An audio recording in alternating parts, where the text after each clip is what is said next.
Mesdames et messieurs, bonsoir. Vous êtes les bienvenus dans ce journal dont voici le sommaire. Le Japon appuie la Guinée dans la réalisation d'édifices d'intérêt public à hauteur de 300 000 $ américains. La signature de convention a eu lieu à Conakry. À New York, la 59e session des Nations Unies sur la condition de la femme a clos ses travaux sur une note d'espoir. Les échos de cette rencontre dans un instant. À Boké, les éleveurs sont confrontés au vol de bétail, le manque d'eau et d'alimentation. Ils ont exprimé leurs préoccupations au ministre de l'élevage en visite dans la préfecture. Avant de développer ces titres, ce message départ à son Excellence M. Béji Caïd Essebsi, président de la République de Tunisie. Excellence, Monsieur le Président, nous avons appris avec une vive émotion l'affligeante nouvelle de l'attaque terroriste perpétrée au musée du Bardo, au lieu de la culture tunisienne et mondiale. En ce moment de grande tristesse, nous voudrions vous exprimer notre totale solidarité face à cet acte lâche et ignoble, contraire aux valeurs de tolérance, de paix et de liberté que rien ne peut justifier et que nous condamnons avec la dernière énergie. Nous saisissons également cette occasion pour vous adresser à votre Excellence, au peuple ami tunisien et aux familles touchées nos sincères condoléances. En vous assurant de ma compassion, je vous prie d'agréer, Excellence Monsieur le Président, l'assurance renouvelée de ma très haute considération, professeur Alpha Condé. Activité de la primature, Mohamed Seyd Fofana s'est entretenu avec les acteurs impliqués dans la riposte à Ebola pour finir avec les réticences et rompre les chaînes de contamination. La rencontre a mobilisé agents de santé du secteur public et privé, les religieux, la Croix-Rouge élargie aux forces de l'ordre. Compte rendu Ousmane Bangoura, Kabassouma. Dans la lutte contre la fièvre hémorragique à virus Ebola, le gouvernement guinéen est déterminé à plus que jamais à briser la chaîne de contamination et les poches de résistance. Selon la coordination, la situation épidémiologique à Conakry, les communes de Ratoma et de Matoto constituent l'épicentre du virus Ebola.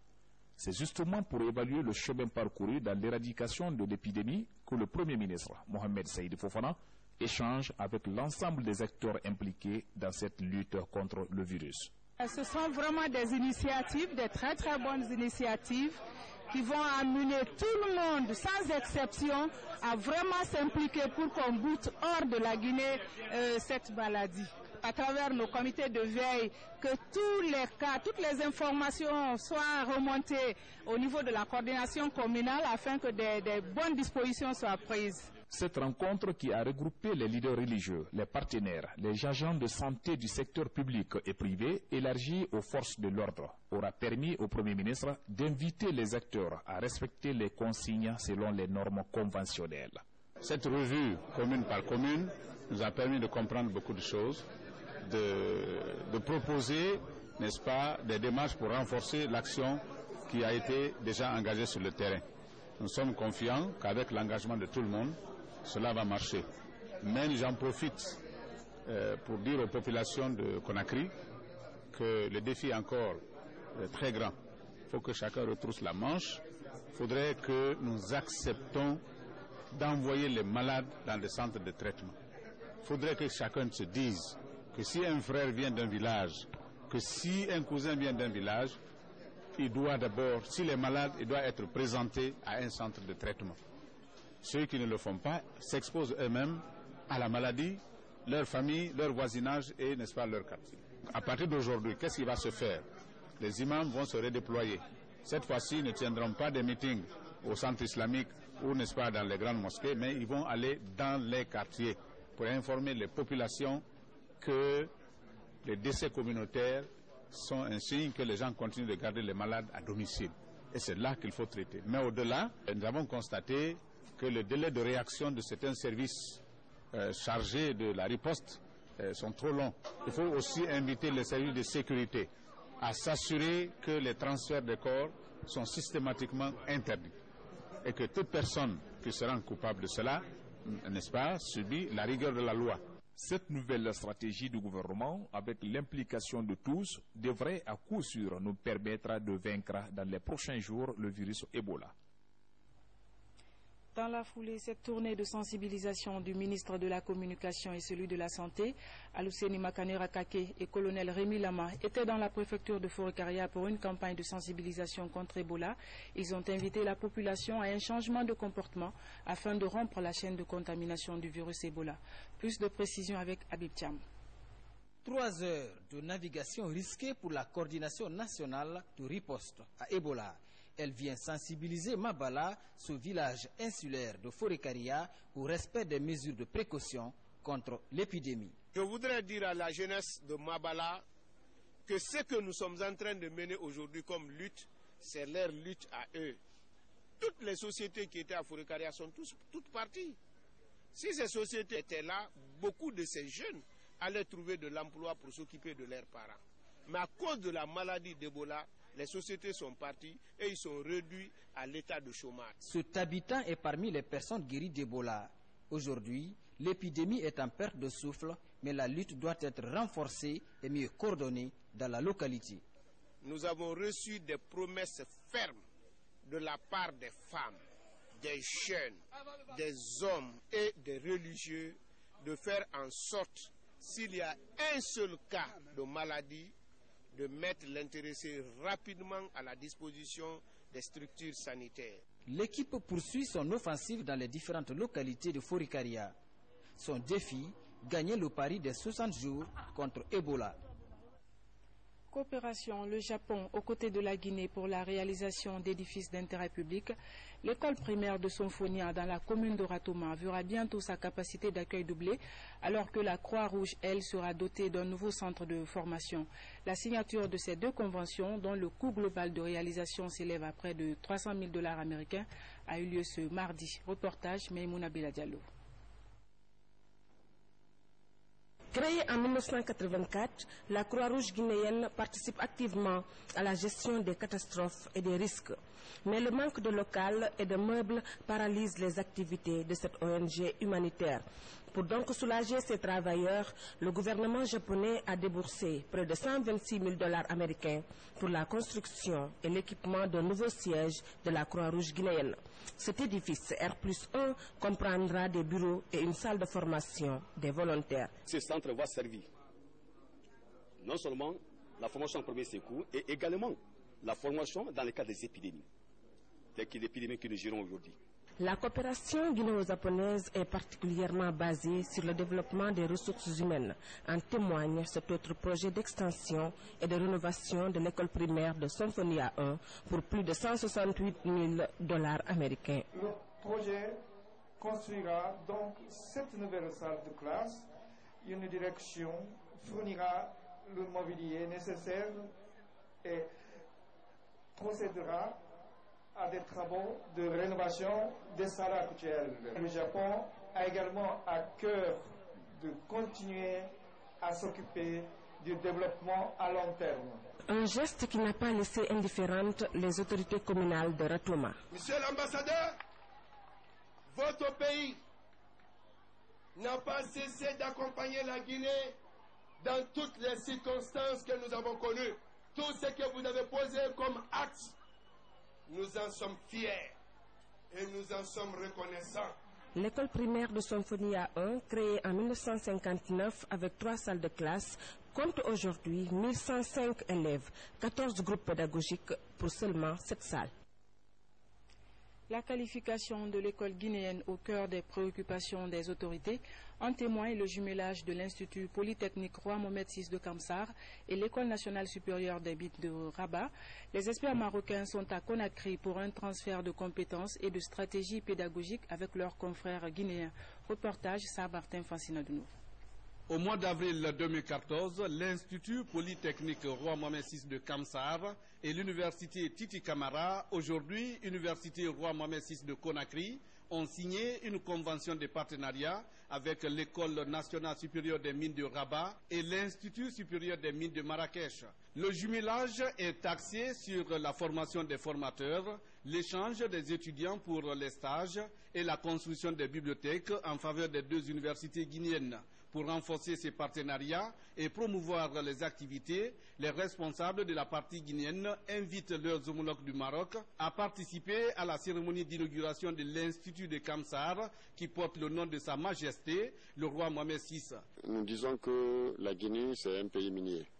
Et si c'est vrai que c'est un pays minier, alors il faut avoir des compétences locales pouvant nous permettre d'explorer, d'exploiter et de transformer nos minerais sur place. Pour l'École nationale supérieure des mines de Rabat, c'est le chef du département des sciences de la terre qui représente l'institution. L'Institut universitaire Mohamed VI est notre symbole de la fraternité entre les deux pays. Je suis très content d'être parmi mes frères. Je suis venu pour concrétiser donc, ce qu'on a signé entre les deux institutions à Rabat. Et effectivement, il y aurait des tables rondes, des séances de travail avec mes collègues guinéens. Autres invités en provenance du Maroc, ce sont les cadres des bureaux d'études. Il s'agit du directeur général du laboratoire de contrôle des matériaux et des sols de Rabat, de celui d'une entreprise d'études high-tech de Rabat et le directeur délégué de GNV et conseiller technique. Tous viennent partager leurs expériences avec les encadreurs de l'Institut Polytechnique, roi Mohamed VI de Kamsar. Nous sommes toujours derrière notre roi, nous le suivons là où il va et on va veiller à la veille technologique et scientifique de l'université en apportant toute notre expérience qui date depuis des années. On a une expérience de plus de 35 ans dans le domaine du laboratoire et du bâtiment. Pendant leur séjour en Guinée, les hôtes de l'Institut Roi Mohamed VI de Kamsar visiteront les installations de ces universités guinéennes et quelques entreprises minières partenaires. Éducation toujours, réunion de concertation des cadres de l'enseignement technique privé. Plusieurs questions étaient inscrites à l'ordre du jour. Les participants ont notamment planché sur la caducité de leur programme d'enseignement et le manque de subventions. Le point avec Alia Kamara. 65 des 80 écoles et institutions d'enseignement technique privé ont pris part à cette rencontre d'échange. Il est question pour ces acteurs d'examiner plusieurs points comme l'épineuse question des subventions de l'État. Les fondateurs des établissements privés d'enseignement technique n'ont qu'une seule mission, qualifier leur secteur d'activité. La politique du gouvernement, c'est de voir comment renverser la situation par rapport aux professionnels. Et c'est ça qui nous réunit ce matin, pour que nous puissions dégager les grandes lignes pour mieux dynamiser l'école professionnelle privée guinéenne. Outre le manque de subventions qui pose problème, l'enseignement technique privé a une autre réclamation en attente depuis très longtemps, l'orientation des admis au baccalauréat. Nous disons que tous les bacheliers ne méritent pas d'aller à l'enseignement supérieur. Il y a des critères. Je pense qu'on peut définir des critères pour mettre les uns à l'enseignement technique et les autres à l'enseignement supérieur. De toute façon, l'enseignement supérieur, c'est la crème. Et ça va aussi désengager un peu l'enseignement supérieur pour essayer de ramener, n'est-ce pas, la pyramide à sa base normale. Le quota prévoit 2/3 des admis du bac pour les établissements publics et l'autre tiers pour le privé, mais des étudiants systématiquement orientés vers les universités privées. Un énorme déséquilibre sur la chaîne de la formation, alors que pour un pays en développement, le besoin des cadres moyens est encore plus grand. Nous avons organisé cette réunion pour échanger avec les fondateurs sur les possibilités de réorganisation de ce type de formation, de ce système de formation des jeunes dans notre pays, pour encore donner plus d'élan à la formation professionnelle dans notre pays. Cette rencontre est aussi une réunion préparatoire du forum sur l'enseignement technique privé. Même si aucune date n'est encore avancée par prudence, l'événement devrait permettre d'actualiser les programmes d'enseignement du secteur. Le plaidoyer pour le respect des droits des femmes débattu à New York en marge des travaux de la 59e session des Nations Unies sur la condition de la femme, les experts onusiens et africains font le bilan de la mise en œuvre de la déclaration de Beijing relative à l'égalité entre hommes et femmes et les mutilations génitales féminines. Il s'agissait de voir comment réduire la mortalité maternelle et infantile. Fatoumata Samoura, depuis New York. Le développement humain durable ne saurait être achevé que si l'égalité entre hommes et femmes est effective. Les Nations Unies font sienne la lutte contre les violences basées sur le genre.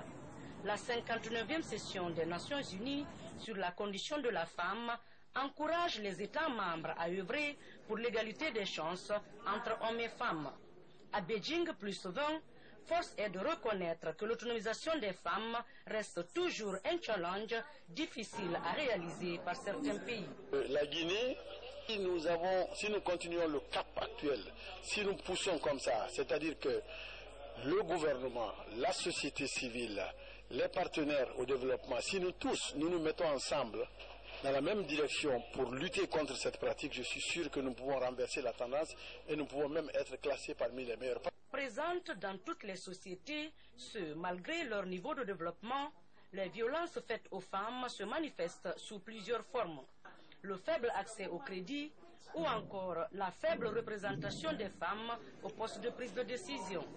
Des défis à relever par des pays encore en retard dans la mise en œuvre de la plateforme d'action de Beijing et des instruments nationaux de lutte contre les violences basées sur le genre. Il faut dire qu'avec l'adoption de cette résolution et d'autres résolutions connexes pour lutter contre les violences basées sur le genre, ça a fait vraiment faire des progrès.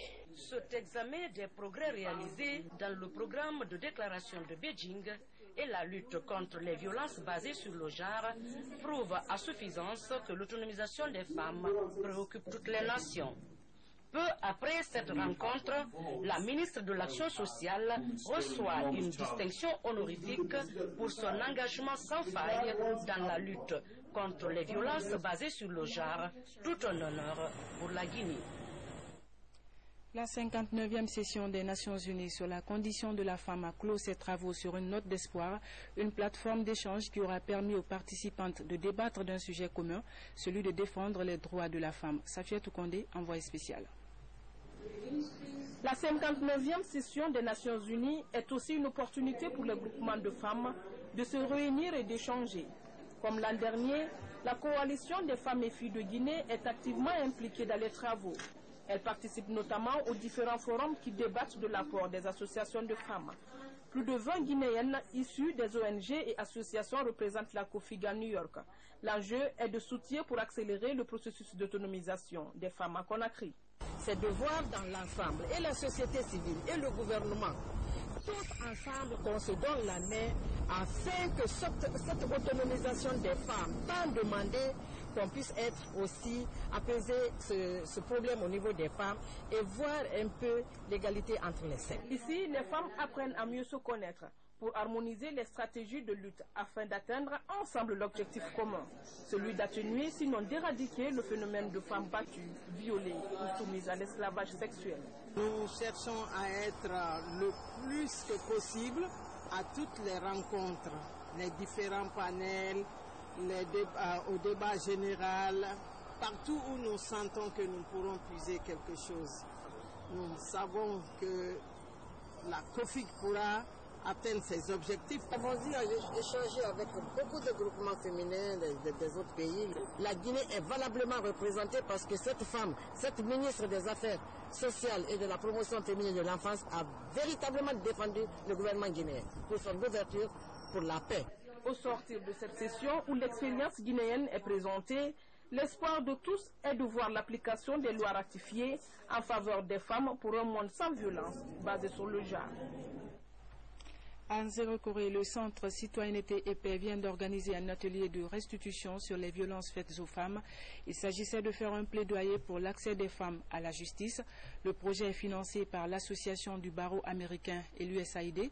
Il est piloté sur le terrain par le NDI, National Democratic Institute. Algassi Mouba. Le Centre Femmes, Citoyenneté et Paix poursuit ses efforts pour la consolidation de la paix, mais aussi l'implication des femmes dans le processus de prise de décision. Pendant 4 mois, le centre FECPA, en partenariat avec Même Droit pour tous, Avocats sans frontières et Organisation catholique pour la promotion humaine, a réalisé une étude de documentation sur les violences faites aux femmes dans les régions de Kankan et de Zérékoré. Cette étude a concerné les villes de Lola, de Zegbela, de Koulé, de Gweke et de Zérékoréville. Cette journée que nous avons eue aujourd'hui ensemble fera pignon sur rue afin que d'autres activistes de défense des droits des femmes dans la région de Zérékoré puisse nous aider dans cette lutte sur le respect des droits des femmes. Cette activité a été financée par l'association du barreau américain et l'USAID pour un plaidoyer à l'accès des femmes à la justice. Nous, les femmes, nous sommes les baromètres de la société. Nous ne voulons plus vraiment que ce tel acte arrive à nous femmes. Nous qui donnons naissance, nous qui prônons pour la paix dans notre société. Je voudrais, au nom de l'ensemble des autorités de la région, des préfectures et des collectivités à la base, vous rassurer de notre disponibilité et de notre engagement. À la faveur des réformes en cours, il est important de saisir cette opportunité de volonté politique pour voir le droit de la femme respecté. Cela en adoptant ce projet de code civil révisé. Cap à présent sur Bruxelles où se tient la 29e session des réunions parlementaires Union européenne pays ACP. Le financement des investissements dans les pays ACP et les questions politiques dominent les débats. Avant la rencontre, les parlementaires de l'Afrique, des Caraïbes et du Pacifique ont tenu à harmoniser leurs positions. Kamara Boubacar est notre envoyé spécial. Les trois commissions Afrique, Caraïbes et Pacifique harmonisent leurs positions avant l'Assemblée parlementaire paritaire avec l'Union européenne.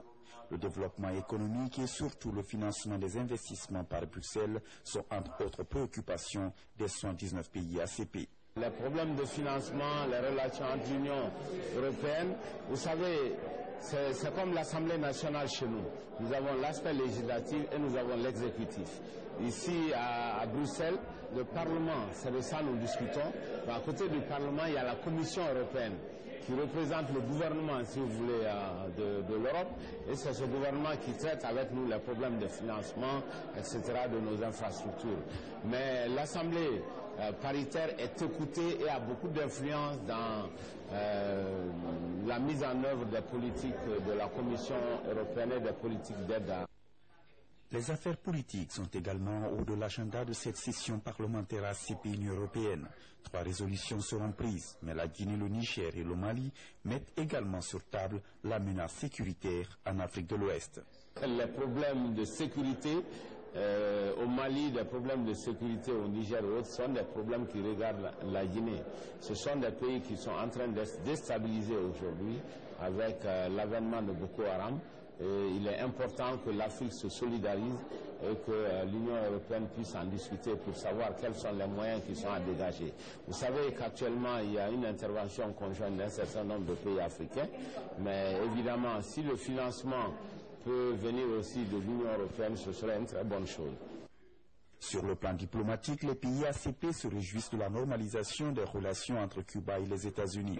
La position des partenaires européens est sollicitée. C'est pendant serré que les parlementaires ACP rencontrent cette année leurs homologues européens. En Guinée, les audiences publiques parlementaires se poursuivent à travers le pays. Les députés étaient dans la ville des Agrumes pour expliquer leurs activités au Parlement. C'est l'ENI de Kindia qui a servi de cadre à la rencontre. Reportage Bernard Tanguinou. Après les régions de Zérékouré, Farana, Mamou et Kankan, c'est au tour de Kindia d'abriter la session publique parlementaire. Les représentants de toutes les structures locales sont venus écouter les 2 députés de la préfecture sur les actions du Parlement. L'événement est salué par les autorités locales. L'audience qui nous réunit ce matin a pour objectif de permettre aux députés de la région de Kindia de rendre compte aux électeurs du travail accompli, les informer des actions, des activités en perspective en 2015 et recueillir leurs préoccupations. Bientôt, les députés vont reprendre leur 2e session ordinaire donc des lois. Il était de bon temps que, après avoir fait tout ce travail, que les députés puissent donc se rapprocher de leur mandat pour leur expliquer tout ce qui a été fait de manière à permettre à ceux-ci, c'est-à-dire de se retrouver dans les décisions qui sont prises et de pouvoir influencer positivement le processus décisionnel au niveau donc du sommet de l'État. Financées par l'USAID et exécutées par l'ONDI, les audiences publiques parlementaires constituent un espace de dialogue entre élus et électeurs. L'occasion pour les députés de s'expliquer sur la portée des différentes décisions adoptées au cours des sessions de l'hémicycle. il est de notre devoir, en tant que députés, étant élus, parce que nos mandats sont ici, dans les villages, dans les hameaux, nous faisons même du porte-à-porte pour aller l'explication aux citoyens lambda, ce que nous faisons. Parce que si nous en tenons à rester à Conakry sans venir ici dire aux populations ce que nous avons fait pour elles, je crois que notre mission ne sera pas accomplie. L'audience publique parlementaire de Kindia devrait donc permettre aux députés de la préfecture de recueillir les attentes des populations, ce qui permettra à l'Assemblée d'adopter une ligne de conduite appropriée dans l'exécution de sa mission constitutionnelle au nom des populations. À Boké, le ministre de l'Élevage rencontre les éleveurs de la localité. Au menu des échanges, s'enquérir des préoccupations des acteurs impliqués dans ce secteur. Le vol de bétail, le manque d'eau et d'alimentation sont entre autres problèmes auxquels ils sont confrontés. Reportage Abdoulaye Diallo. La saison sèche, une période peu propice à l'élevage. À la recherche d'aliments et d'eau pour leurs cheptels, les éleveurs quittent le haut plateau pour le long du littoral. C'est la transhumance. Une pratique souvent caractérisée par des conflits entre agriculteurs et éleveurs. Comme les hommes, les animaux aussi ont besoin de la nourriture. Nous souffrons beaucoup pendant la traversée. Maintenant, nous voulons être soutenus. Une simple formation pourrait nous aider à gérer nos cheptels sur place. Ici, à Bangalan, dans la sous-préfecture de Kamsar, depuis près de 15 ans, ces éleveurs vivent avec les agriculteurs. En mission de travail dans le Kakandi, le ministre de l'élevage, dans la langue du terroir, apprécie cette cohabitation fraternelle. Je vous demande de continuer dans ce sens, car ce qui vous lie est plus fort que ce qui vous divise. Agriculteurs et éleveurs doivent absolument vivre ensemble. Parce que même quand tu as le riz, tu as besoin de la sauce et vice-versa. À 25 km du chef-lieu de la préfecture de Boki, Tanene, la localité qui abrite le centre d'appui à l'élevage. Un centre de référence qui encadre plusieurs agro-éleveurs. C'est le cas de celui-ci. Mamadou Bouri Diallo affirme avoir nettement amélioré la gestion de son troupeau et la condition de vie de sa famille. Après avoir été établi qu'il est de bonne qualité, le café Ziama est en passe d'une certification pour un commerce équitable. Malgré ce progrès, les producteurs sont confrontés à un manque de financement pour assurer la collecte du café. Ils viennent de lancer une campagne de mobilisation de fonds. Reportage Ibrahim Akita. Après la certification et l'identification géographique, le café Ziama fait du chemin. Réunis au sein de la coopérative Woko, les producteurs se sont lancés depuis quelque temps à maintenir le cap pour un commerce équitable. Si, sur le plan international, le label Café Ziama fait l'unanimité, il faut toutefois reconnaître que la coopérative est confrontée à un manque de financement au niveau de la collecte chez les producteurs. C'est justement pour faire face à cette contrainte, en vue de satisfaire la demande de plus en plus croissante du café Ziama, que la coopérative Woko a lancé une collecte internationale de fonds. Nous nous sommes intéressés à un site de collecte de fonds qui s'appelle Bluebees. Et Bluebees a bien voulu accepter Woko en lançant, en tout cas, une mobilisation de fonds autour de 20 000 euros. Et cet argent qu'on a mis va être remboursé dans 3 ou 4 mois avec un taux d'intérêt de 2%. Sur un besoin de 20 000 euros, plus de 15 000 sont récoltés sur le site Bluebee en 3 semaines, en dehors de la Guinée. Mais les partenaires sollicitent une participation des Guinéens à ce fonds afin d'assurer la collecte et l'exportation des 20 tonnes de café Ziama disponibles. Il est question pour nous autres, Guinéens, de nous intéresser à cette collecte. Le café Ziama, c'est pour la Guinée.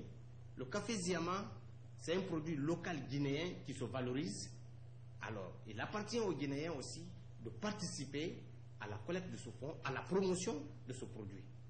Le plus urgent est d'atteindre les 20 000 euros dans 14 jours pour l'exportation de 20 tonnes. À rappeler qu'après la certification et l'identification géographique de ce café, la Guinée n'arrive pas à satisfaire la demande du marché international. À l'instar des autres pays, la Guinée célèbre demain, vendredi 20 mars, la 45e journée internationale de la francophonie sous le thème Jeunesse, environnement, climat. À cette occasion, le ministre d'État des Affaires étrangères a fait une déclaration que nous commente Marthe Mourad Kamara. Depuis l'adoption de sa charte par la conférence ministérielle le 23 novembre 2005 à Antananarivo, la francophonie s'investit activement à travers les mutations historiques et les grandes évolutions politiques, économiques, techniques et culturelles pour affirmer sa présence et son utilité dans le monde dans lequel la langue française et les valeurs universelles se développent et contribuent à une action multilatérale originale et à la formation d'une communauté internationale solidaire.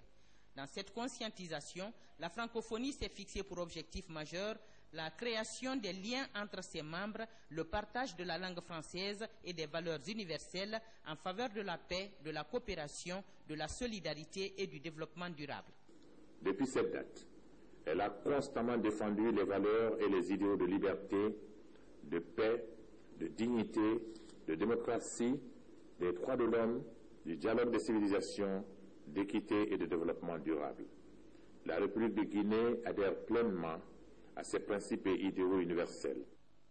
Dans cette dynamique, le monde de la francophonie réunit de nos jours 80 États et gouvernements, dont 57 membres et 23 observateurs qui représentent plus de 900 millions d'hommes et de femmes ayant en partage la langue française et les valeurs universelles. Pour une année consécutive, il est réconfortant de relever que la francophonie place cette journée sous le thème Jeunes, environnement et climat. Dans son message, la secrétaire générale de la francophonie a lancé un appel pour la mobilisation effective des forces vives, notamment de la jeunesse, pour que son plaidoyer soit largement relayé à travers des engagements concrets pour la mise en œuvre des actions ambitieuses et responsables. À Paris, la communauté guinéenne célèbre le mois de la femme, une initiative du collectif pour la réélection du professeur Alpha Condé en 2015 et du groupe Étoile. La soirée a connu la participation de quelques députés de la mouvance et de l'ambassadeur de Guinée à Paris. Compte rendu Yaya Silla, Ibrahima Soribari. Ambiance d'allégresse ici à Ménil-le-Blanc à Paris. C'est la célébration de la Journée internationale de la femme. Plusieurs députés guinéens prennent part à cette fête organisée par le groupe Étoile sous la bannière du collectif pour la réélection du professeur Alpha Condé. Les femmes guinéennes, plus que jamais, ont leur place dans l'édification d'une Guinée paisible, croyante, harmonieuse, radieuse, de débarrasser le virus Ebola. Et cela ne doit plus être un vain mot. Au cours de cette soirée, plusieurs grandes dames guinéennes résidant en France ont rejoint le CRAC de Malick Sankon. L'occasion est opportune pour le secrétaire à l'organisation du CRAC de France pour exprimer les préoccupations des Guinéens vivant en France. Il faudrait que prochainement, que Paris ne soit pas la seule circonscription où on doit voter, parce que dire aux Guinéens de venir voter à Paris, ceux qui sont en province ont toute une difficulté de venir. Qui sont à Marseille, qui sont, comme on appelle, à Laval, à Lyon et ailleurs. Il faudra que partout maintenant, il y a une forte concentration de la communauté guinéenne de France, qu'il y ait un bureau de vote là-bas. Les retrouvailles des Guinéens de Conakry en mission à l'Hexagone et ceux de la France ont permis d'échanger et partager les préoccupations face à l'épidémie de la fièvre à virus Ebola. Une épidémie qui ralentit l'ambitieux programme du professeur Alpha Condé. Le professeur Alpha Condé, c'est l'un des dirigeants qui s'intéresse beaucoup à la femme et à l'enfant. Donc c'est tout à fait naturel lorsqu'il y a de telles manifestations que nous venons assister, beaucoup de députés, l'honorable Senkoun Kamara et moi-même, à la fête de la femme guinéenne. Au terme de la soirée, l'ambassadeur de Guinée en France a exhorté la diaspora guinéenne de France à l'unité et à la solidarité. Belle soirée à Paris. Mesdames et messieurs, c'est la fin de ce journal. Merci de nous avoir reçus chez vous. Demain, vous serez avec Marie Touba. Moi, je vous dis bonsoir et à bientôt.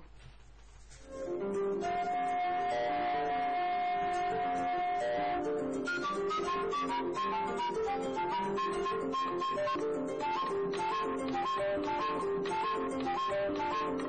you.